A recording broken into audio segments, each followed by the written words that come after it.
is Andrew Francis, and I'm going to continue on with my series on the prophet Jeremiah, looking at chapter 3, verses 6 to 11. The Lord said to me in the days of King Josiah, "Have you seen what she did, that faithless one, Israel?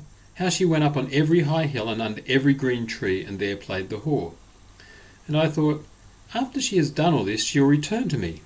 But she did not return, and her treacherous sister Judah saw it. She saw that for all the adulteries of that faithless one Israel, I had sent her away with a decree of divorce. Yet her treacherous sister Judah did not fear, but she too went and played the whore.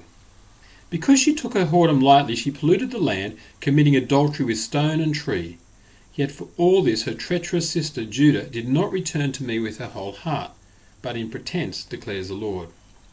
And the Lord said to me, "Faithless Israel has shown herself more righteous than treacherous Judah." Now J.A. Thompson, in his commentary on Jeremiah, makes this point about the historical background of this oracle.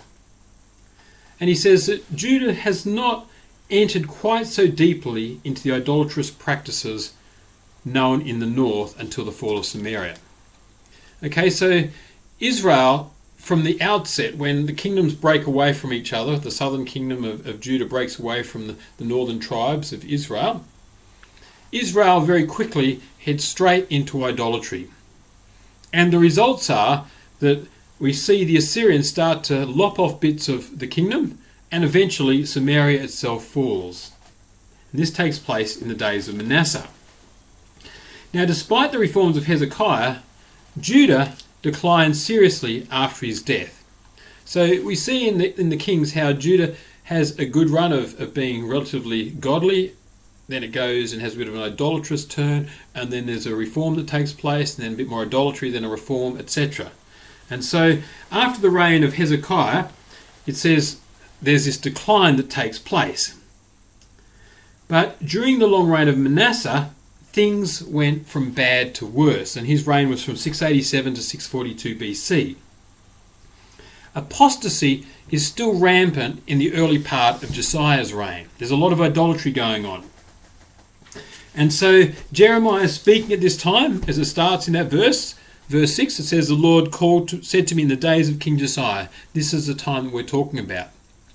But in this time we know that Josiah has found the law. I've talked about this before, and there's been a reformation that takes place. There's been an attempt to remove the idolatry from this land and to bring it back to the ways of God. And so Jeremiah is speaking into this situation. He says to Judah, "Have you seen what she did?" Talking about Israel, that faithless one, Israel. She went up on every high hill and under every green tree and played the whore. In other words, she's got involved in the fertility cults that were around at that time. Got involved in temple prostitution and all that sort of thing. And God says, through Jeremiah, "I thought that after she'd done all that and after she'd started to experience my discipline, she would have returned to me and started to want to follow me again." But she didn't. She kept on going down this godless path. And Judah is watching this. She sees what's taking place. She sees when God finally says, "I've had enough of this." And he allows the Assyrians to just come in and overtake the place, send the people into exile. And so it says, in the words of Jeremiah, "I'd sent her away with a decree of divorce." But despite seeing all this, Jeremiah tells us that the treacherous sister, Judah, doesn't fear. She takes all that she sees going on that's taking place, this idolatry, this prostitution, is the language that Jeremiah used, and she sees it as if it's nothing. It doesn't make that much difference anyway. A little bit of sin, who cares? And so, because she takes this so lightly, she also then goes down the same path and pollutes the land with her adultery, also with the fertility gods, because it talks about the stone and tree. And yet for all of this, it says, "Treacherous sister Judah did not return to me with a whole heart, but in pretense, declares the Lord." And as I think I mentioned before, this is one of Jeremiah's beefs with Judah. There's been this outward show of reformation, this outward removal of idols around the land. But it's an outward show. Judah's heart has not fundamentally changed. And so in verse 11 it says, the Lord says to me, faithless Israel has shown herself more righteous than treacherous Judah. At least with faithless Israel, Israel just went straight into idolatry. He didn't make any pretense of religiosity. It just did the wrong thing from woe to go.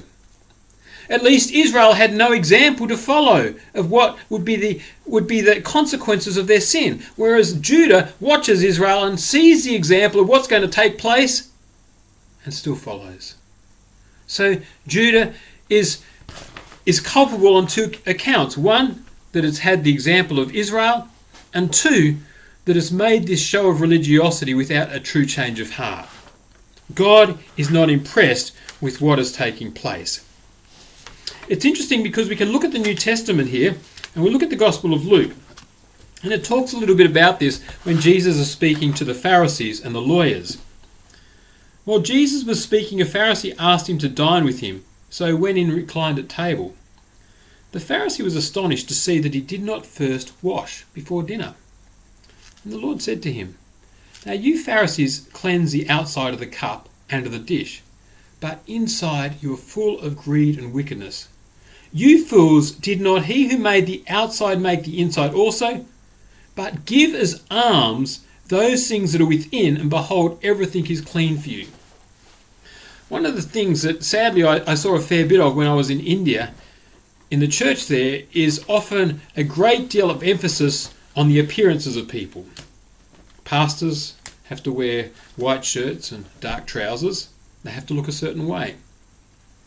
The men sit on one side of the church, the women sit on the other side of the church. Again, to emphasise that there's not going to be any adultery or any bad behaviour between men and women, any immorality.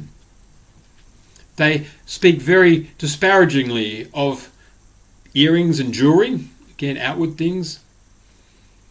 Tattoos are no-go.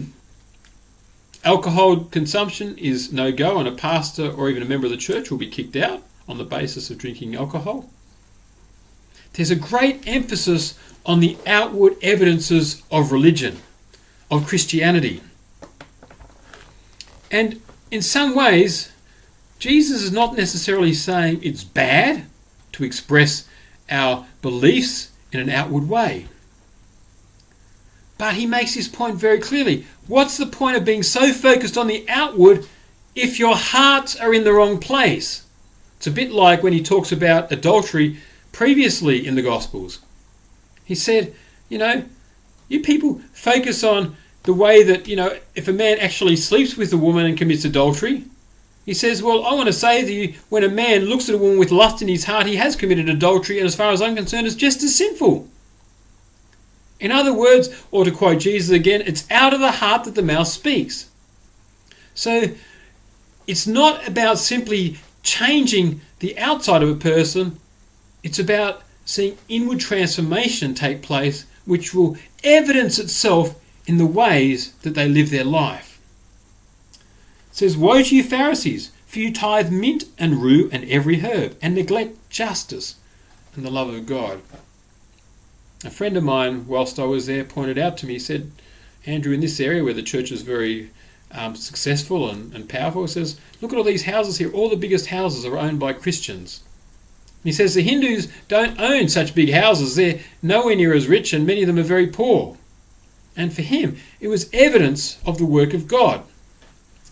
But I found myself thinking to myself, but have the hearts of those Christians enlarged to the same degree that their houses have enlarged? Are they using their wealth and their prosperity to look after the poor and the weak? Or is it simply a way of protecting them from involvement with the world that Christ loved and died for?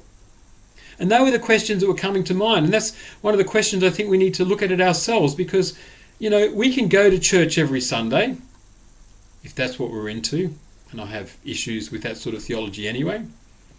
We can give our money and put it in the plate, and we can give a tithe, as some people do. I have issues with that as well. That's for another series that I'm doing. We can do all those outward signs of religiosity, but if it's not being evidenced in the way that we live our lives, then I think Jesus would have something to say about it. And of course, the change can't take place through guilt-laden messages either. The change that I'm talking about must take place as the Spirit of God moves us. But I find personally that the more I encounter Jesus, the more that I see his wonder and his glory, the more I am motivated to want to not just be involved in outward shows of religiosity, but to be involved in the lives of people who don't know Jesus, to express the love that I've experienced to others. I don't want to express the sort of religiosity that Judah did, where I think, I shouldn't be, like I hear in India, I shouldn't be watching movies, or I shouldn't be involved in this particular form of idolatry, very clear as to what's idolatrous or not, and fail to see that I might have got rid of the outward signs of idolatry, but I'm not actually living in a way that expresses the heart of Jesus to the poor, the weak, the sick and the lonely. You see, I think that at the end of the day, that's far more important. I remember one of the places I spoke at, and I shared a bit about my ministry amongst people in the gay community. And someone asked a question that I've been asked a number of times. Aren't you ever tempted? Sexual temptations? And I said, yeah, of course. I said, when I went into the gay scene, that was a scene that I'd come out of when I was much younger. I said, there's lots of temptations there, and there are times that there are people that I feel very attracted to.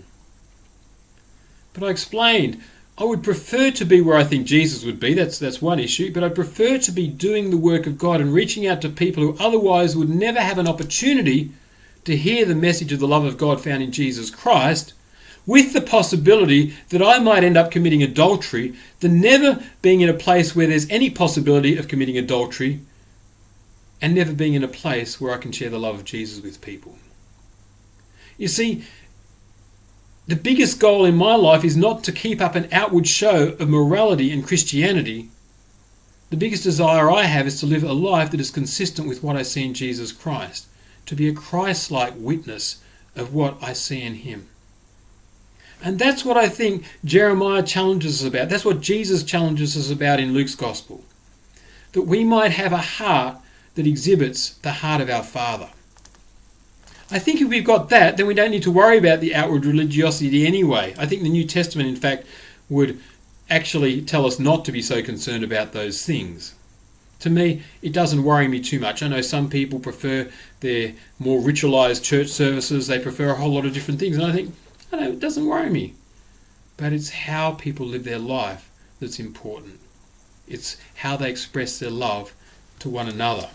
And I think if I conclude just with the words of Paul in 1 Corinthians chapter 13, when he talks about love. He says, "If I speak in the tongues of men and of angels, but have not love, I am a noisy gong or a clanging cymbal. And if I have prophetic powers and understand all mysteries and all knowledge, and if I have faith so as to remove mountains, but I have not love, I'm nothing.